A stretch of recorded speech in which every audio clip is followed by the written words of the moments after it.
As escolas cívico-militares têm sido alvo de debate em todo o país. O modelo que une disciplina militar à gestão pedagógica civil é defendido pelo governo de São Paulo, mas foi criticado por Lula. Recentemente, a Justiça suspendeu regras do programa no estado e proibiu que policiais militares dessem aulas. Para entender melhor esse tema, o nosso contato agora é com o deputado estadual de São Paulo, Tenente Coimbra. Bom dia, deputado. Seja muito bem-vindo, muito obrigado por estar conosco nessa manhã. Bom dia, Daniel. Bom dia a todos que nos assistem. Bom dia a todos da bancada. Sempre um prazer estar aqui. Deputado, esse modelo cívico-militar ele foi criado para unir disciplina e educação. Na visão do senhor, qual é o principal benefício desse formato, ao fim e ao cabo, ali para os alunos, para quem está sentado na cadeira na escola? O benefício final, de fato, é a disciplina. Porque quando você tem um ambiente escolar, uma cultura de disciplina, você para de perder tempo, como, por exemplo, hoje a gente pede 1/3 do período letivo com o professor pedindo disciplina. E com isso, otimizando melhor o tempo, o professor se sentindo mais seguro dentro do ambiente escolar, dentro de sala de aula, ele consegue dar aula em sua plenitude. E tudo isso acontecendo leva ao resultado que o programa tem, de aumento de 20% de nota no IDEB, redução da evasão escolar em 50%, aumento de 70% de alunos estudando no ano correto, aumento de 80% dentro de segurança em sala de aula. Então, esses resultados levam o professor a conseguir lecionar na sua plenitude. Então, com isso, obviamente, a gente tem um acréscimo muito grande. Então, não é mágica. A gente, infelizmente, ao longo dos anos, tem perdido a disciplina dentro do ambiente escolar. Hoje, os alunos podem tudo e não devem nada, né? Algo que começa cultural com uma sociedade, mas reflete, obviamente, dentro da escola. E as escolas cívico-militares, elas vêm a atuar exatamente onde a gente mais precisa, nessas escolas mais vulneráveis. A Guta Pini tem uma pergunta para o senhor. Bom dia, deputado. Obrigada pela entrevista.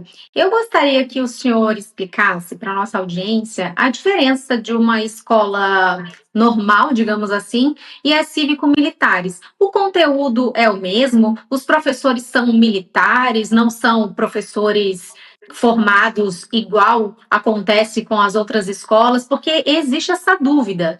Há muitos que dizem, então, que até o conteúdo muda, é uma questão de militarização dos estudantes. O senhor poderia nos explicar, então, no fim das contas, a diferença entre esses dois modelos, essa escola tradicional, digamos assim, e as cívico-militares? Claro, e eu vou além, eu vou explicar também, primeiro, obrigado pela pergunta, eu vou explicar também a diferença entre o colégio militar. Né? O colégio militar, aquilo que foi criado há muitos anos atrás, ele tem a essência de ser para filhos de militares, aquelas pessoas que são civis e querem entrar, elas precisam fazer o famoso vestibulinho. E lá, sim, os professores são militares. Os colégios militares, por muitos anos, foram ilhas de excelência. Né? Eles têm resultados efetivos em Enem, eles têm resultados efetivos em concursos públicos, em vestibulares e até em programas televisivos, quando a gente observava que sempre alunos de colégios militares ganhavam. Então, com isso, se criou-se um programa que a gente poderia trazer a excelência de um colégio militar, mas para uma realidade pública, gratuita e de acesso a todos. E aí surgiu as escolas cívico-militares há mais de 20 anos. Hoje o Lula reclama, mas nos 2 governos anteriores dele já existiam escolas cívico-militares. Inclusive, nos 2 governos de Dilma já existiam escolas cívico-militares e parece que eles nunca souberam. Né? Nós iniciamos o governo Bolsonaro antes dele colocar um programa federal de forma descentralizada. Já existiam mais de 200 escolas cívico-militares ao longo de todo o país, inclusive em estados petistas. Então, assim, a gente tem muita tranquilidade da eficiência do programa. E qual a diferença de uma escola hoje cívico-militar para uma escola regular? O conteúdo programático é diferente? Não. É o mesmo conteúdo que ambas recebem. Os militares, eles dão aula, eles são os professores? Não. Os professores continuam sendo professores da rede estadual. Eles assumem a direção da escola? Não. E os diretores continuam sendo igual. Então, qual é a mágica do programa para acontecer? Foi o que eu disse na minha fala inicial. É a cultura de disciplina. Se a gente fizer uma associação, a escola cívico-militar nada mais é que a escola de talvez 20 anos atrás, onde nós estudávamos, perfilávamos, cobríamos, cantávamos o hino nacional, hasteávamos a bandeira, íamos ordenadamente, às vezes em fila, para a sala de aula, o professor chegava, a gente levantava, a gente tratava o professor com respeito, a gente chamava o professor muitas das vezes de mestre. Então, nem por isso viraram todos militares ou perderam o senso de liberdade, de cultura, né, que hoje a esquerda tem atacado a escola cívico-militar com essas narrativas. Muito pelo contrário, né, nós formamos adultos muito mais preparados, talvez, que essa geração hoje está se formando. Então, a escola cívico-militar, ela traz essa cultura de disciplina, ela traz a segurança, principalmente naquelas escolas mais vulneráveis, aquelas escolas que tem tráfico de entorpecente, às vezes na porta, às vezes dentro da escola, aquelas escolas que têm ocorrência de agressão, tem ocorrência de o aluno tentar entrar com faca, com arma, aonde o professor leciona com medo. Ou pior, o professor, ele constantemente falta porque tem medo de ir para a escola. Então, quando vem esses militares, embora poucos militares, ele traz a segurança para o ambiente escolar. Ele tem uma figura de autoridade ali dentro da escola que um adolescente não vai enfrentá-lo, que um adolescente não vai confrontá-lo. Então, com isso, você começa a criar essa cultura de disciplina. E essa cultura de disciplina leva o professor a dar aula na sua plenitude. E ele dando aula na sua plenitude, nossos professores são capacitados, nossos professores, eles têm o senso da missão, obviamente que eles estão ali lecionando, muitas das vezes abnegam diversas coisas pessoais. Então, o que não falta é qualificação, o que falta, de fato, é estrutura e cultura dentro do ambiente que ele está para ele conseguir lecionar. E isso, o programa traz essa tranquilidade e os resultados estão aí. A Guta Pini vai trazer mais uma pergunta para o senhor. Deputado, no fim das contas, a gestão dessa escola, ela passa de alguma forma para os militares? E outra coisa, como que outras escolas podem aderir a esse modelo? O que precisa da legislação? Eu sei que o senhor tem esse projeto de lei, e precisa de um convênio com o Exército. Como é que é a operacionalização para que isso se torne uma realidade nas escolas? Vamos lá, o diretor ele continua sendo diretor, ele continua comandando a escola, os militares ele vem agregar, né, dentro do corpo da organização escolar. Então, na verdade, eles não mudam a direção da escola, eles não são professores e nem muda o conteúdo programático. Hoje nós temos 100 escolas cívico-militares no estado de São Paulo. Foi um trabalho árduo, né? Começou no meu projeto, na minha lei, na verdade, foi aprovada na Assembleia Legislativa no ano de 2021. Essa lei ela foi perseguida pelo TJ. Aí colocamos novamente essa lei no ano de 2024.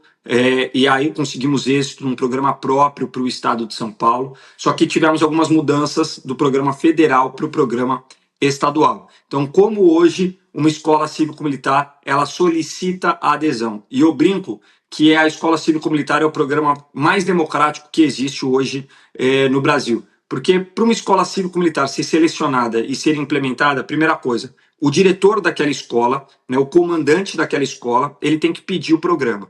Então, eu não chego em nenhuma escola e falo, aqui vai ser cívico-militar. Não. O diretor ele solicita para a Secretaria de Educação que a escola dele vire cívico-militar. E aí começa um processo de seleção. Esse processo tem uma audiência pública onde nós explicamos para a escola o que vai acontecer com o programa, tiramos as dúvidas e depois entra uma consulta pública. Nessa consulta pública, toda a comunidade escolar tem direito a voto. Então, os pais, os alunos, os professores, os funcionários da escola, eles votam se querem ou se não querem o programa. E, obviamente, com a maioria, o programa é implementado. A gente teve tanto cuidado na implementação desse programa que a gente colocou até algumas coisas desafiadoras, como, por exemplo, não precisa só da maioria. A gente precisa que pelo menos metade da escola vote.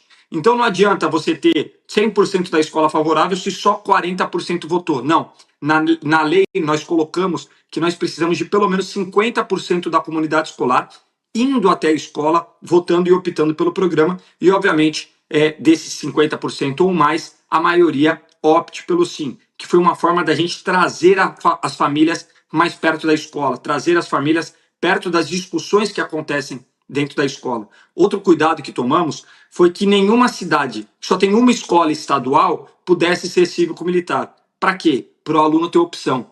Então, obrigatoriamente, a gente só coloca em cidades que tenham mais de uma escola estadual. Para o aluno quiser, ele vai para a escola cívico-militar, o outro que quiser, que não gostar da cívico-militar, ele vai para a regular. Mas os dados, eles são alarmantes, os dados eles são muito positivos para a gente, porque aonde a gente inicia essa discussão, a média é de 78% de aproveitamento, 78% dos pais, eles querem a escola cívico-militar. Então existe essa demanda popular, não à toa hoje o programa nessas 100 escolas tem 53 mil crianças participando, aumentaram a procura para essas escolas em 30%, nós temos uma fila de espera já incalculável nessas escolas, a previsão é que no meio do ano a gente amplie o programa, já falei com o governador Tarcísio, com o secretário Renato Feder, que a gente possa ampliar para mais 50 a 100 escolas no ano de 2027, com esses mesmos critérios, seguindo esse mesmo processo pré-estabelecido. E as escolas, elas têm ganho visibilidade, e com isso elas têm ganho recurso, elas têm ajuda da sociedade, a comunidade escolar está mais próxima, e eu tenho certeza que num curto período, os resultados também efetivos vão vir de Saresp, de Provão Paulista, entre outros resultados. Então, eu estou muito feliz em poder ajudar esse programa desde lá atrás, são 8 anos nessa luta. Passamos por várias barreiras, né, principalmente que a esquerda ela tenta prejudicar, principalmente quando a educação ela está sendo efetiva. Eles querem manter, parece que todo mundo dentro de uma caixinha, talvez com essa falta de conhecimento eles tenham mais voto, mas eles judicializaram em primeira instância, vencemos. Judicializaram em segunda instância o programa, vencemos. Judicializaram no Supremo Tribunal Federal, eu fui pessoalmente na audiência pública no Supremo Tribunal Federal, vencemos. Judicializaram no Tribunal de Contas, pelo menos umas 3 vezes, vencemos. Como bem disse, né, o Daniel no início do programa, eles judicializaram o regimento escolar. Semana passada nós vencemos, derrubamos essa judicialização. Eles tentaram judicializar a compra de uniforme, o pagamento de militares, e assim como tudo que nós fizermos, eles vão tentar judicializar, mas vocês podem ter certeza, a gente vai vencer cada etapa, o programa é eficiente, muda a realidade da educação no estado de São Paulo e a gente vai ampliar. Pegando o gancho nessa fala final do senhor, respondendo a essa pergunta, peço que o senhor responda a um questionamento feito pela nossa audiência. O Anderson de Goiânia escreveu aqui no nosso chat o seguinte: quais são, afinal, os critérios de aprovação e alfabetização para os anos iniciais no colégio militar? Deputado, uma vez que há muitas críticas, inclusive ele faz essa crítica aqui dentro do nosso chat, exatamente sobre isso, sobre o aluno passar, mesmo tendo sido reprovado, enfim, vai empurrando. Como é que acontece essa rotina, né? Quais são os critérios de aprovação, de reprovação também nessas escolas cívico-militares? Infelizmente, a progressão continuada que ele deve estar perguntando, que acontece em todas as escolas, é do âmbito federal. A gente não consegue mudar isso a nível estado de São Paulo, né? O programa cívico-militar é um programa administrativo, não é um programa educacional. E é bom a gente diferenciar isso, porque o programa educacional precisava de uma lei federal, né, obviamente, para implementá-lo. Então, por isso, nós não podemos mudar o conteúdo programático. A gente muda a cultura de ambiente escolar. Então, a gente não pode mudar aquilo que é lecionado. Isso obviamente, é amparado dentro do Senado, dentro do nosso Congresso, de uma maneira geral. Então, com isso, mudando essa cultura, a gente já traz resultado. Uma das coisas que a gente traz no extra-sala, no contraturno, que a gente fala aqui no estado de São Paulo, é o Projeto Valores. E dentro desse Projeto Valores, que não tira nenhuma aula, ele é no contraturno, como eu disse, são ensinados os símbolos nacionais, os valores nacionais, a parte de civismo, a parte de cidadania, né, que obviamente tem muito ganho para as nossas crianças e adolescentes. Mas especificamente a pergunta dele, que acredito seja sobre progressão continuada, a gente não consegue alterar. Eu considero que é um absurdo, é uma luta constante que a gente tem com os colegas deputados federais e senadores, né, para que isso mude. Mas infelizmente é uma realidade no nosso Brasil. Marcelo Rocha Monteiro. Bom dia, deputado. Aqui no Rio de Janeiro, nós temos 16 escolas cívico-militares, apesar do governo Lula, logo no início, se não me falha a memória, ter decidido pela extinção do militares, né? Infelizmente, mas o governo do estado manteve, e elas têm uma procura muito grande, né? Os pais, muitos pais querem colocar seus filhos nessas escolas, porque os resultados são muito bons, a diferença é perceptível. E aí a minha pergunta é a seguinte: em tese o conteúdo programático é o mesmo, até porque, como o senhor acabou de explicar, depende de legislação federal, né? Então a minha pergunta é o ambiente, é a disciplina, né? É essa a diferença que faz com que os resultados sejam melhores, né? Eu sou professor universitário há 40 anos quase. E, infelizmente, eu percebo, né, que os alunos que chegam aí do ensino fundamental e do ensino médio, né, de um modo geral, está cada vez pior a situação, né? E aí, quando a gente olha para os resultados das escolas cívico-militares, a diferença é marcante, né? É essa disciplina que faz diferença, e eu aproveito para emendar uma segunda pergunta, né? Doutrinação ideológica, um fenômeno que, infelizmente, a gente observa, principalmente no ensino médio, né? A escola cívico-militar também tem essa contribuição, ou seja, fazer com que o professor lecione o conteúdo programático e não fazer propaganda das suas ideias políticas, das suas preferências políticas, que é o que, infelizmente, a gente observa muitas vezes, principalmente com professores de esquerda, não é? Eu já passei por isso, né, com os meus filhos. Queria que o senhor falasse um pouquinho sobre isso também.